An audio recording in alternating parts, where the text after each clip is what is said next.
A ver, ¿se ve mi PowerPoint? Se ve, sí. Ok, empezamos entonces con la clase de hoy. Si es que tienen alguna duda o consulta, pueden simplemente prender su micrófono y hablar, ¿sí? Así voy a parar la clase. Bueno, empezamos con el contenido de pilares. A ver, un ratito. Ahí está. Bueno, primero que nada con las generalidades. Son elementos verticales que soportan y transmiten las cargas del edificio, peso propio y la sobrecarga de uso, o sea, las cargas vivas y las cargas muertas, desde la estructura hasta la cimentación garantizando la estabilidad. Bueno, como esto sería nada más un repaso de lo que vimos en estructuras uno, sabemos que las cargas verticales primero que nada se transmiten a la losa, luego pasarían a las vigas y de las vigas a los pilares. Y los pilares son los que están directamente conectados con las fundaciones, ya sea fundaciones superficiales, fundaciones semiprofundas o fundaciones profundas, ¿sí? Digo, para cualquier tipo de fundaciones son las que están conectadas los pilares y por eso justamente las fallas en la mayoría de los casos, si es que obviamente si tu edificio se cae, siempre puede ser o por, digamos, la fundación o por los pilares en sí. Justamente vamos a ver un caso de falla de pilares más adelante, por eso es importante el correcto, la correcta ejecución de este elemento estructural y también tanto eso sería en obra, pero también en escritorio sería el correcto cálculo de las armaduras de este mismo elemento, ¿sí? Bueno, estas son las formas más habituales de los pilares. A ver, ya, bien. Sus formas más habituales son las secciones cuadradas, rectangulares y circulares, ya que ofrecen un equilibrio entre facilidad constructiva y resistencia. Nosotros en este semestre vamos a ver estos tipos de formas y justamente acá ya pueden ver ya los diferentes coeficientes beta, que es justamente lo que se usa para calcular las armaduras, que más adelante vamos a ver en nuestros formularios. ¿Sí? A ver, un momentito. Deben cumplir dimensiones mínimas que aseguren estabilidad y capacidad portante y su tamaño se estandariza en múltiplos de 5 centímetros para simplificar el encofrado. Bueno, esto ya es algo de entrada que ustedes van a dimensionar su pilar, van a calcular y tienen que saber que tiene que estar múltiplo de 5, ¿sí? Por favor, no hagan en contra de esto. Siempre respeten los criterios de la cátedra. En este caso, las dimensiones de los pilares vamos a considerar como múltiplo de 5, ¿sí? Bueno, normativamente se define como pilar a todo elemento vertical que presenta una proporción específica entre ancho y altura. H sobre B tiene que ser menor a 10. ¿Qué pasaría si H sobre B es mayor a 10? Directamente ya no se consideraría como pilar y tendría otro tipo de cálculo justamente que sería este. Cuando no se cumplen estas proporciones, el elemento se considera como muro portante, ¿sí? Y el muro portante ya es básicamente otro tipo de elemento que lleva otro tipo de armadura y no es más considerado como pilar. Como pueden ver, hay pilares, o sea, en realidad no son pilares, pero hay columnas que son bastante grandes a simple vista, como, no sé si alguien entrena en el gimnasio Forever Fit. Generalmente ellos usan sus divisorias con muros portantes. La gente piensa que, hijo, qué grande este pilar, pero realmente no son pilares, ya son considerados como muros portantes porque ya no cumplen más las relaciones de H sobre B menor a 10, ¿sí? Que es la que vimos acá. ¿Entienden? Entonces, una cáscara de banana que podría ser en el examen sería que cuál sería la relación de tal manera que cumpla para que se considere como pilar, ¿sí? Bueno, los esfuerzos. Ahora vamos a ver los diferentes tipos de esfuerzos que vamos a calcular a medida que hacemos los ejercicios, ¿sí? El pilar trabaja principalmente a compresión, pero en la práctica soporta combinaciones de esfuerzos debido a las condiciones reales de carga, que sería la compresión simple, cuando la carga vertical es perfectamente centrada y no existen momentos de flexión significativa, ¿sí? Nosotros vamos a ver cálculos de pilares a compresión simple, a flexión compuesta y flexión oblicua compuesta, ¿sí? A medida que vamos dando las clases, vamos a ir desarrollando este tipo de fuerzas. Por eso es importante que empecemos ya con este capítulo porque la clase pilares es bastante extensa, ¿sí? Tiene diferentes tipos de fuerzas. Bueno, flexión compuesta. Parte de la sección está a compresión y la otra a tracción, ¿sí? La única diferencia con compresión simple es que en este caso va a aparecer momento flector, ¿sí? A ver, un ratito. Y bueno, y también puede aparecer otras fuerzas adicionales. También soportar pandeo, inestabilidad por esbeltez, cortante y torsión, especialmente en zonas sísmicas o con cargas excéntricas, ¿sí? Carga excéntrica, generalmente eso va a generar ya sea una flexión compuesta o una flexión oblicua compuesta, ¿sí? Pero también lo que más vamos a analizar sería las esbeltez en base a la relación entre la longitud del pilar y la sección del mismo, ¿sí? Bueno, en las secciones, el dimensionamiento del pilar asegura que la sección y el armado resistan los esfuerzos máximos usando métodos de estado límite último para comparar las solicitaciones y resistencia, el cual nos basamos por la norma EHE 08. ¿Sí? Bueno, se usan diagramas de interacción en donde justamente de ahí es donde vamos a utilizar ese coeficiente beta para sacar después omega y momento flector. Siempre se considera una excentricidad mínima accidental, ya que la carga nunca actúa perfectamente central, ¿sí? Bueno, eso nosotros vamos a sacar una relación entre el canto y la altura, de ahí nos pasamos a nuestro formulario para sacar en base a eso omega. También en base a esta relación identificamos qué tipo de diagrama es y ahí vamos a sacar tanto mu, omega en este caso, o sea, a ver, disculpen, lo que vamos a sacar es mu. Vamos a sacar este coeficiente con el formulario y después de ahí vamos a sacar omega. Ese omega era el que usábamos para calcular nuestros refuerzos, ya sea en losa, viga o pilar en este caso, ¿sí? Sin embargo, en pilar lo que vamos a hacer ahora, vamos a utilizar este diagrama de interacción dimensional, que es lo que vamos a ir usando a medida que vamos haciendo ejercicios, ¿sí? A ver. Bueno, y bueno, ahora que hablamos de esos coeficientes de las armaduras, eh, tendríamos que hablar de las armaduras. Las armaduras de los pilares están conformadas por varillas longitudinales, verticales y los cercos y estribos horizontales. Las armaduras deben ser dispuestas en forma simétrica, ¿sí? Nosotros vamos a calcular primero las armaduras longitudinales y después los estribos. Las varillas verticales son las armaduras principales, resisten compresión y tracción y trabajan con el hormigón y junto con los estribos evitan fallas por deslizamiento. Generalmente, para las armaduras de los pilares serían básicamente similares a lo que hacíamos en vigas. Primero vamos a calcular ya sea las armaduras o sea, para armar nuestra sección, para armar nuestros estribos, la de montaje, la armadura de montaje, y después vamos a calcular las armaduras de refuerzo de los pilares, ¿sí? Y las disposición pueden ser de esta manera. La armadura principal vertical estará formada al menos por 4 barras, como le dije, que serían más para montaje, en el caso de las secciones rectangulares, o por 6 barras en el caso de que sean secciones circulares, ¿sí? Y una barra en cada vértice si es poligonal, ¿sí?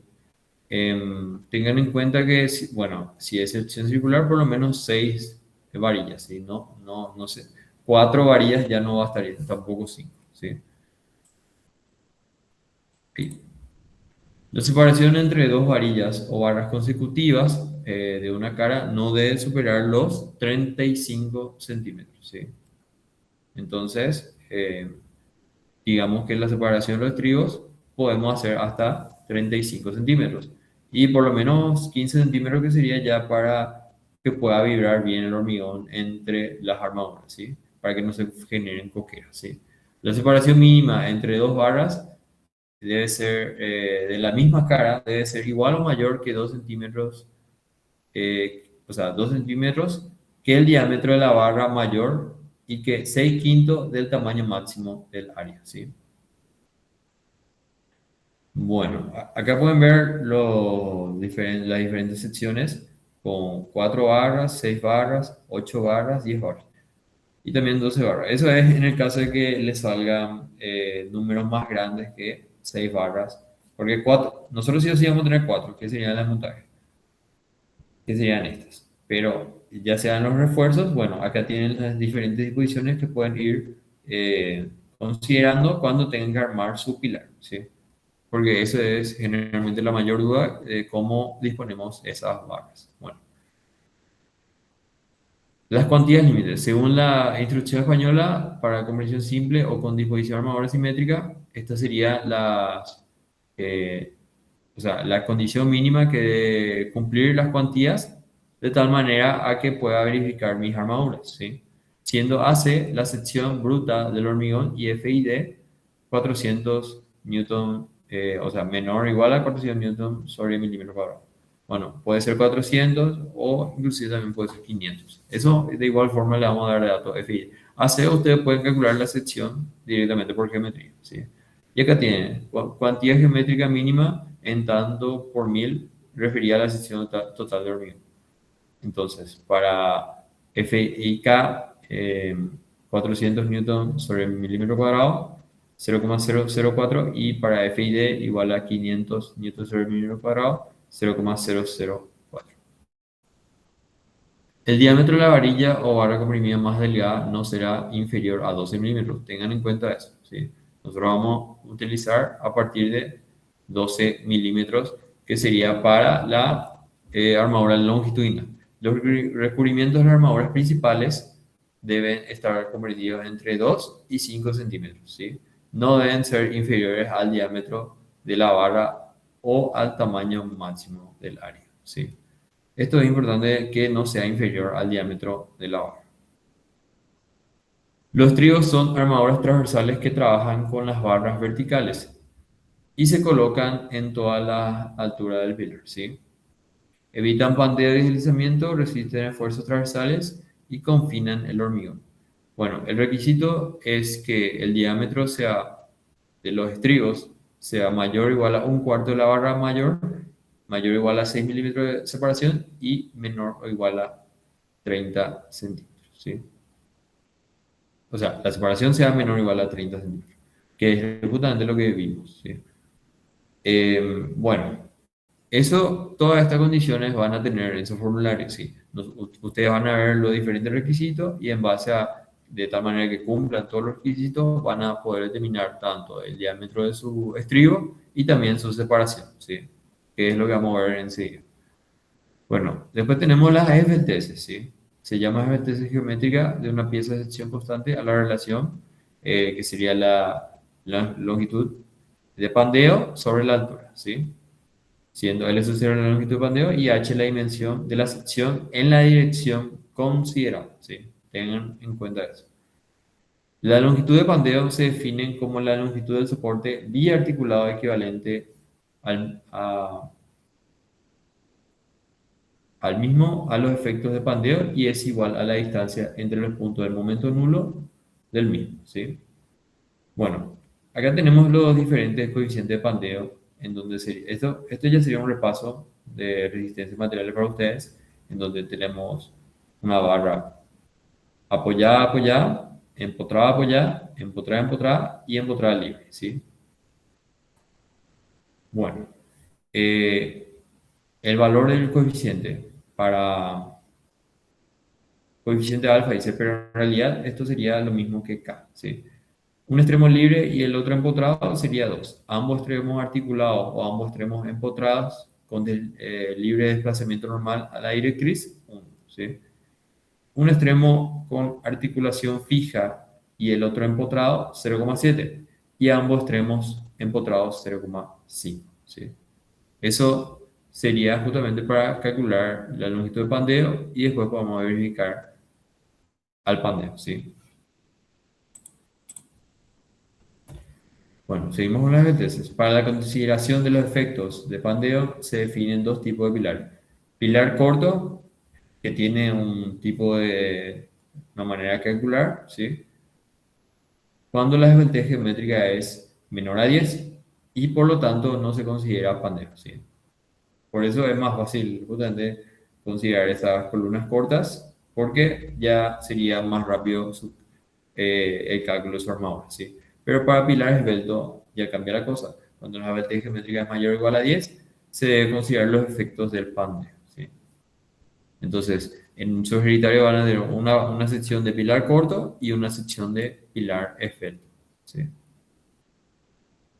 Bueno, y estos son los tipos de fallos, o sea, las fallas, en este caso de las columnas, que se nos pueden presentar. Los problemas en pilares pueden originarse en tres grandes áreas: errores de proyecto, falta de cálculos adecuados, en el caso de nuestra armadura no abastezca la carga última a la que está sometida mi pilar, ¿sí? Diseño incorrecto del armado. ¿Qué quiere decir? Si es que no disponemos bien la armadura, tanto de montaje como de refuerzo, podría darse este tipo de fallas. No considerar condiciones ambientales o cargas reales. Bueno, podría ser el caso de que nosotros dimensionamos un pilar para, ya sea en el caso de que el estacionamiento sea un subsuelo en donde pueda entrar agua, ¿sí? Hay esos tipos de subsuelos donde cuando llueve se inunda y generalmente el pilar está en contacto con el agua, ¿sí? Bueno, esos tipos de lugares, el recubrimiento del pilar debería de ser mayor debido a la humedad, en este caso. Entonces, eso sería una no consideración ambiental en el caso de que justamente el pilar esté en contacto directo con el agua, ¿sí? Porque nosotros para edificios, eh, para pilares convencionales, vamos a considerar un tipo de recubrimiento, pero para eh, los pilares que están sometidos a la humedad, tendría que ser un recubrimiento mayor, ¿sí? Bueno, estas son las partes del pilar justamente, en donde tenemos el estribo, tenemos el recubrimiento geométrico y el recubrimiento mecánico, que sería hasta donde llega mi armadura principal, ¿sí? Y también la parte del encofrado. Otro de los problemas en los pilares pueden originarse en tres grandes áreas: mal replanteo y ubicación. Obviamente, si los pilares son para salvar grandes luces, ¿sí? Porque ustedes van a tener una viga y si ponen su pilar muy alejado del siguiente pilar, van a tener una viga bastante larga.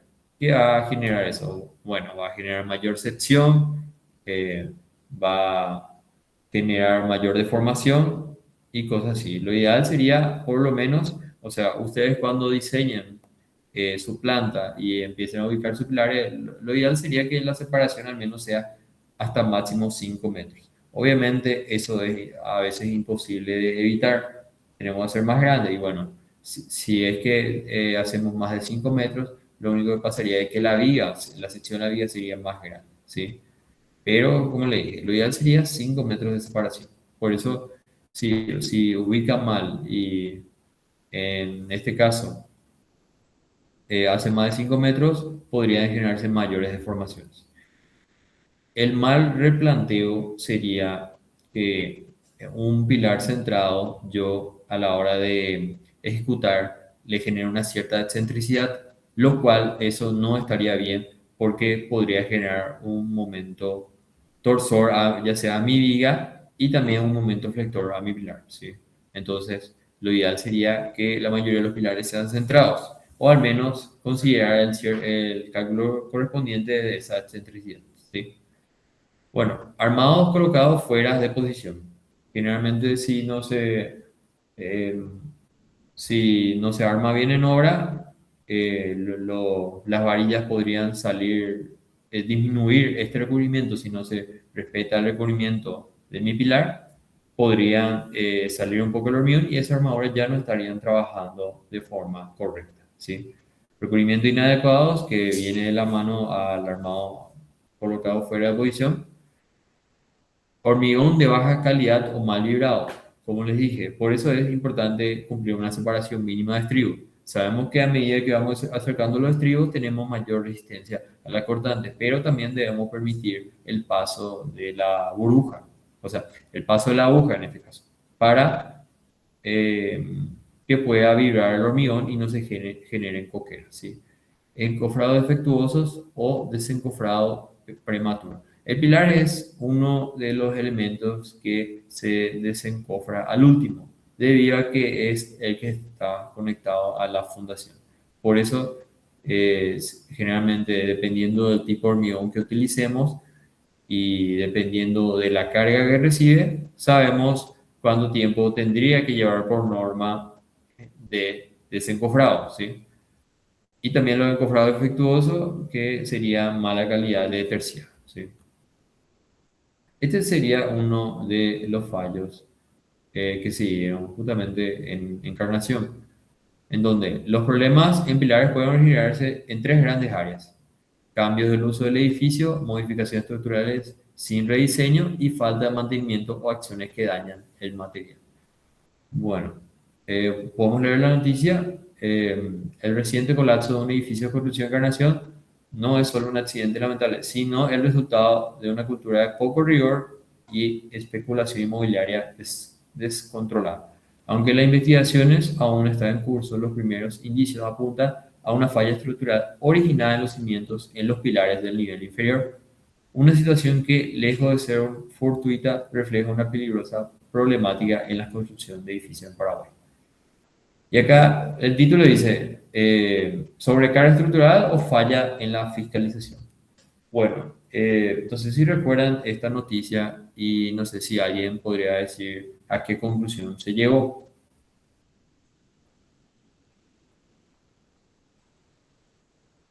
Yo no recordé exactamente, no seguí más la noticia, pero algunos profesores dieron comentarios de que podría haber sido ingeniero. Ya.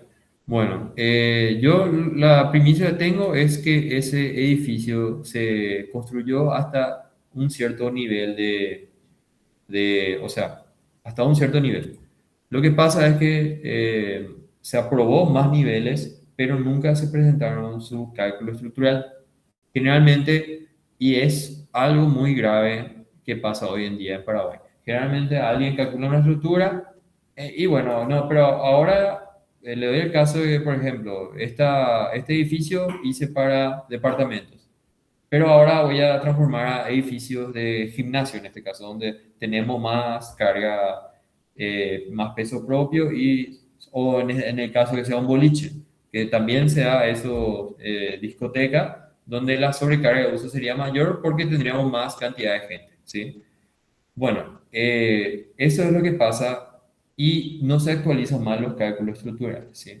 Un edificio está destinado a un tipo de carga. Sin embargo, en este edificio, por ejemplo, tuvimos más niveles en donde van a estar sometidos a más cargas y los pilares van a estar solicitados a mayores cargas últimas, en donde ya están dimensionados tanto sus secciones como sus armaduras para la carga anterior, y si vos le agregas más niveles ya no se podrían utilizar. Bueno, y esto es lo que pasó. Justamente este edificio estaba en construcción, se estaba construyendo más niveles. ¿Y qué pasó? Un día llegó a su fin, en uno de los pilares se dio la falla, como pueden ver a la izquierda, y se ocurrió el derrumbe, ¿sí? Eh, lo que no tengo la primicia es si el derrumbe se dio justamente por un pilar o si se dio por la fundación, siendo que también ya superó la capacidad portante del terreno y se dio un hundimiento del terreno hacia ese sector. Eso no tengo la primicia, pero lo que sí tengan en cuenta es, nosotros los pilares son los que están conectados a nuestras fundaciones y son lo que permiten distribuir todas las cargas sometidas a mi losa hasta mi terreno, ¿sí? Entonces, si nosotros dimensionamos a una cierta carga última, tenemos que tener cuidado para especificar eso en los planos, ¿sí? Tipo, si el cliente decide, bueno, voy a hacer 5 niveles más, ya corre por su cuenta, porque nosotros no hablamos de la memoria de cálculo y los planos que presentamos en base al proyecto que inicialmente estaba destinado este edificio en base a las especificaciones del cliente, ¿entiendes? Entonces, como le digo, eso pasó, no se actualizaron los planos, no se verificaron nada y se siguió construyendo como si nada en Encarnación. Y yo diría que más, viene más parte también de la municipalidad que no hizo el riguroso control de los planos ni tampoco la fiscalización. Por eso justamente uno de los titulares de este inconveniente fue la falla de fiscalización. Y no crean que este edificio se terminó de construir y de la nada se cayó, no.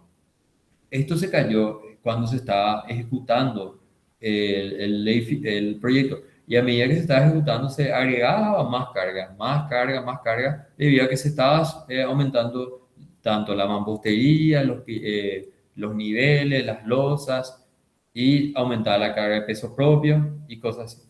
¿Y qué pasó? En una noche, el sereno, creo que era una señora o un señor con su familia, estaban cuidando del proyecto y murieron aplastados lastimosamente. No, creo que no llegó a afectar a los vecinos, pero sí a los serenos y eso pasa justamente porque esto está, durante la construcción se estaba aumentando la carga última que recibía la cimentación o el pilar en este caso. ¿Sí?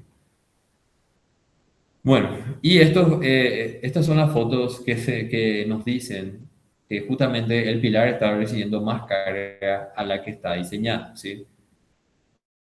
Aunque no siempre implican un riesgo inmediato de colapso, estos son los avisos que les había dicho. Afectan la durabilidad y la estética, ¿sí? Generando coqueras, huecos de hormigón por mala compactación o encofrados no estancos, ¿sí? Bueno, si tu pilar tiene coqueras, va a generar huecos y esos huecos con el pasar del tiempo podrían, digamos, ceder y podrían empezar a romperse de a poco tu hormigón, ¿sí? Fisuras por retracción provocadas por pérdida de agua durante el fraguado. Eh, Generalmente esto se le da un tiempo de fraguado y si no se controla tanto la relación de agua y cemento, podría generarse estas pérdidas, lo que cual causaría fisuras por retracción. También podría ser en el caso de las condiciones ambientales, como por ejemplo, si tu pilar está en constante contacto con el agua, podría empezar a fisurar por retracción y después llegaría a tu armadura y después ya fallaría tu pilar. Por eso se le da un recubrimiento bastante grande a la hora de calcular estos pilares con diferentes condiciones climáticas, ambientales, ¿sí? Bueno, y después tenemos la corrosión de armaduras. Cuando el hormigón pierde su protección alcalina y el acero se oxida, aumentando el volumen y fisuración del recubrimiento. Bueno, lo que pasa en realidad es que cuando el acero se oxida, este aumenta su volumen y ¿qué pasa? Cuando aumenta su volumen, el recubrimiento en mecánico aumenta, o sea, disminuye, disculpen, disminuye el recubrimiento mecánico y ahí se empezaría a generar esas fisuras por recubrimiento, que generalmente podrían ser fisuras superficiales, pero tengan en cuenta eso, que una vez que arman sus pilares, no dejen mucho tiempo el acero en la intemperie, porque eso tiende a oxidarse. Si deja mucho tiempo y no cargan su hormigón, podría generarse, o sea, podría perder su protección alcalina, podría aumentar el volumen del acero, podría disminuir el recubrimiento mecánico y lo cual generaría fisuras superficiales. ¿Sí? Bueno, con esto terminamos la clase de hoy. No sé si tienen alguna consulta de esto.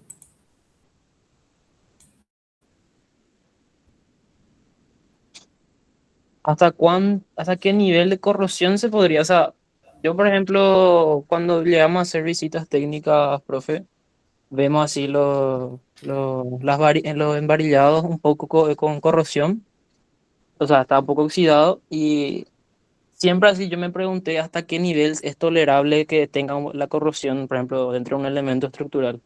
¿Hay alguna medida o alguna cantidad de horas? Me imagino que obviamente no es lo mismo tener el embarillado después de una lluvia que un día normal. Así que norma por lo general se tiene que un criterio para decir que, ah, bueno, este embarillado ya no me sirve o es tolerable la corrosión que tiene. Bueno, generalmente eso se hace ciertos controles. eh, no necesariamente toda corrosión también es mala. Lo más importante es el tema del cambio de sección de tus varillas, ¿sí?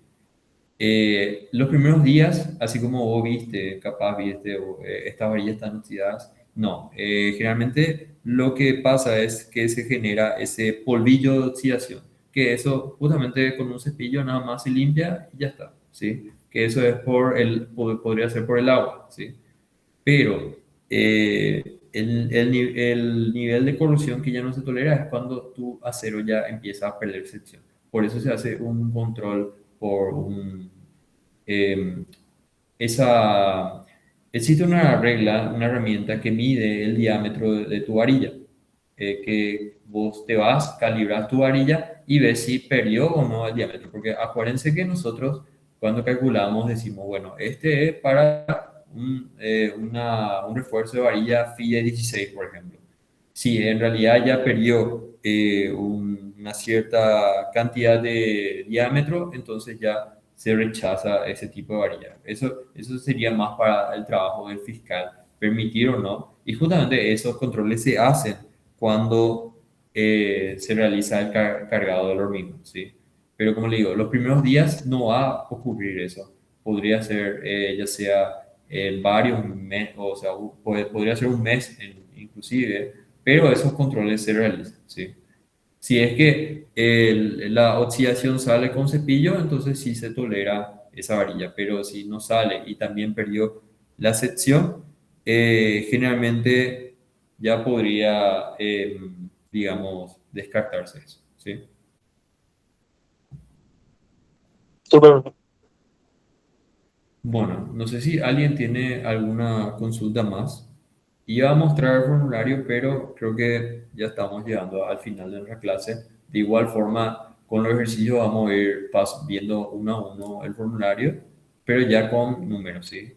Cosa que sería mejor para ustedes que estar viendo de forma teórica.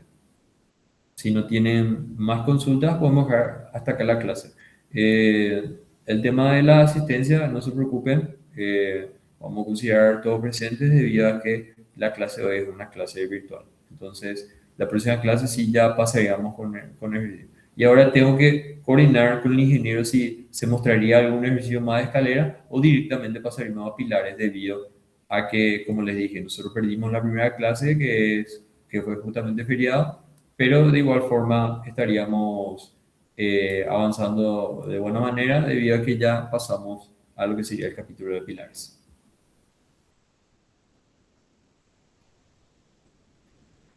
Bueno, dejamos hasta acá la clase.